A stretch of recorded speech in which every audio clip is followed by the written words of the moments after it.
پشاور شہر کے دور دراز محلے کی ان پرپیچ گلیوں سے گزرتے میں سوچ رہی تھی کہ مومند ایجنسی میں اپنے گاؤں کی کھلی فضاؤں کو چھوڑ کر ان تنگ گلیوں اور بہتی نالیوں والے پسماندہ محلے میں آ کر آباد ہونا کتنا مشکل ہوگا۔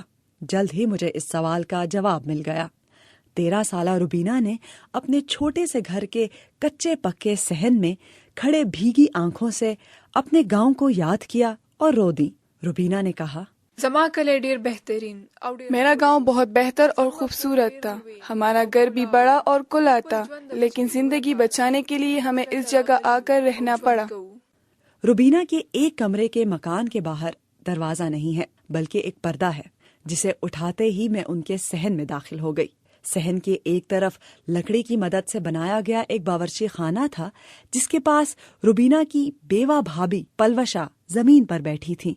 دوسری جانب دیکھا تو پردے سے ہی ڈھکا ایک باتھ روم تھا، جس کے قریب چارپائی پر سرخ رنگ کے کپڑے پہنے ایک معذور خاتون سمینہ لیٹی ہوئی تھیں، جنہوں نے دبی دبی مسکراہٹ کے ساتھ میرا استقبال کیا۔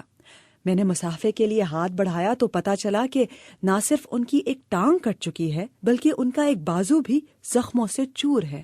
1 سال پہلے شورش زدہ علاقے مومند ایجنسی سے روبینہ کے بوڑھے ماں باپ، معذور بہن، چھوٹا بھائی اور بیوہ بھابھی نقل مکانی کر کے پشاور آئے تھے۔ ایسی کون سی مجبوری انہیں پشاور لے کر آئی، اس کا اندازہ لگانا زیادہ مشکل نہ تھا۔ پاکستان کے قبائلی علاقے مومند ایجنسی میں 1 برس پہلے پاکستانی فوج اور شدت پسندوں کے درمیان ایک جھڑپ کے دوران ایک نامعلوم سمت سے گولہ روبینہ کے گھر پر جا گرا۔ اس گولے نے نہ صرف پلوشا کے شوہر کی جان لے لی بلکہ بوڑھی ماں کا اکلوتا کمانے کا سہارا بھی چھین لیا۔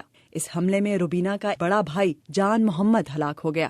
پلوشا اور جان محمد کی شادی کو ابھی صرف 1 مہینہ ہی ہوا تھا کہ دہشت گردی کے خلاف اس جنگ نے نئی نویلی دلہن کے خواب چکنا چور کر دیے۔ 23 سالہ پلوشا کی آنکھوں میں اب خواب نہیں ہے۔ اس عمر میں جب ان کی زندگی کی طرح آنکھوں میں بھی شوخی اور رنگ نظر آنے چاہیے، وہاں گہری اداسی کے ساتھ ایک سوال نمایاں تھا کہ میرا کیا قصور؟ پلوشا نے مجھ سے کہا،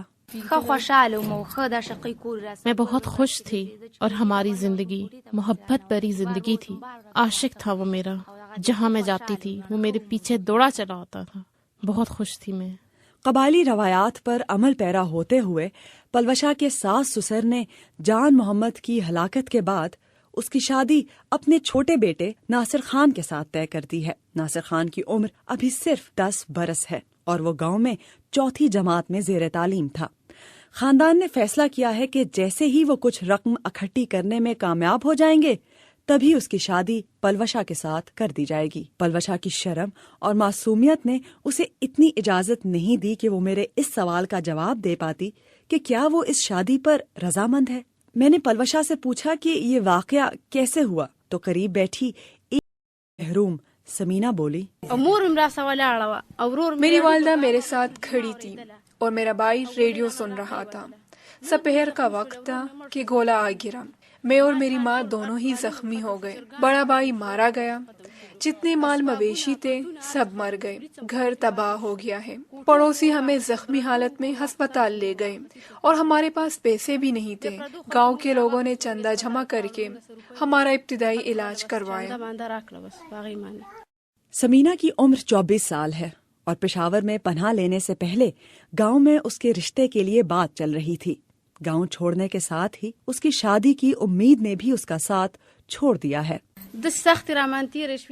ہم نے بہت تکلیف برداشت کی ہے۔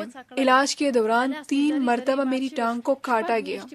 6 مہینے تک میں بستر سے اٹھ نہیں سکی۔ میری جوانی خاک میں مل گئی ہے۔ اب اس معذور کے ساتھ کون شادی کرے گا؟ سمینہ کے پاس کہنے کو شاید بہت کچھ تھا۔ میری بات کاٹتے ہی اس نے کہا، ٹھیک تھی تو باہر گھومتی تھی، سہیلیوں کے ساتھ پانی بھرنے جاتے تھے، گھر کا ہر کام کرتی تھی، اور اب صرف بستر پر پڑی رہتی ہوں جیسے کوئی بے جان چیز ہوں۔ جان محمد کی والدہ میرے لیے مقامی قہوہ بنا کر لائیں اور ہمارے سامنے والی چارپائی پر بیٹھ گئیں۔ انہوں نے مجھے اپنے جسم پر لگے زخم دکھائے۔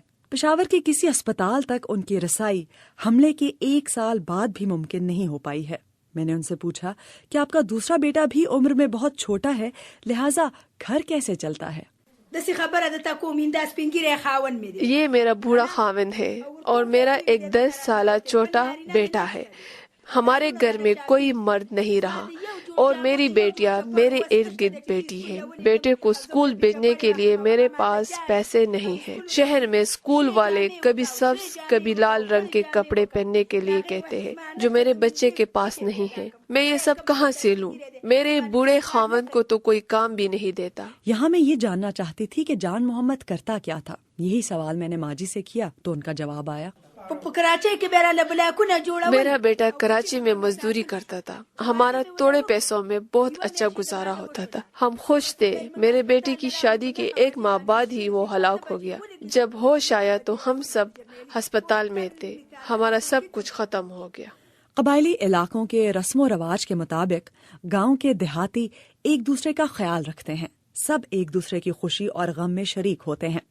چاہے مالی وسائل کسی بھی دیہاتی کے کتنے ہی کمزور کیوں نہ ہوں، وہ کبھی تنہا نہیں ہوتا.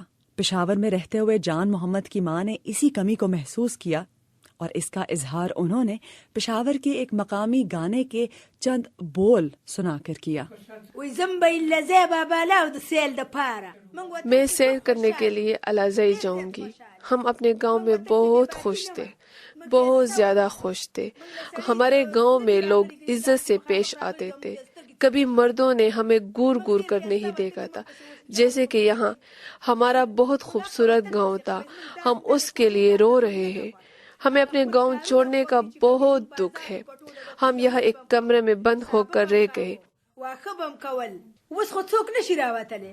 اپنے ہونے والے شوہر کے جوان ہونے کا انتظار کرنے والی پلوشا نے چلتے چلتے مجھے اس کرب کی ہلکی سی جھلک دکھا. بیوہ ہونے کے دکھ اور 10 سالہ بچے میں اپنا شوہر تلاش کرتے اس پر بیت رہا ہے. سب کچھ خاک ہو گیا ہے. اب میری کوئی شناخت نہیں ہے. بس گھر کے اندر پڑی رہتی ہوں. نہ کسی کے ساتھ کھڑی ہو سکتی ہوں اور خاوند کے بغیر تو میں بالکل کچھ نہیں ہوں. 1 سال پہلے رونما ہونے والے اس واقعے کے اثرات ہمیشہ کے لیے اس خاندان پر اپنی چھاپ چھوڑ گئے ہیں. محمد ایجنسی کے ایک گھر پر گرنے والے اس گولے کی تو خبر بھی نہیں بنی. شورش زدہ قبائلی علاقوں میں اب تک اس طرح کے بہت سے افسوسناک حادثے پیش آ چکے ہیں، لیکن یہ حادثات دہشت گردی کے خلاف جنگ کی روزمرہ کی میڈیا کوریج میں اپنی کبھی کوئی خاص جگہ نہیں بنا سکے.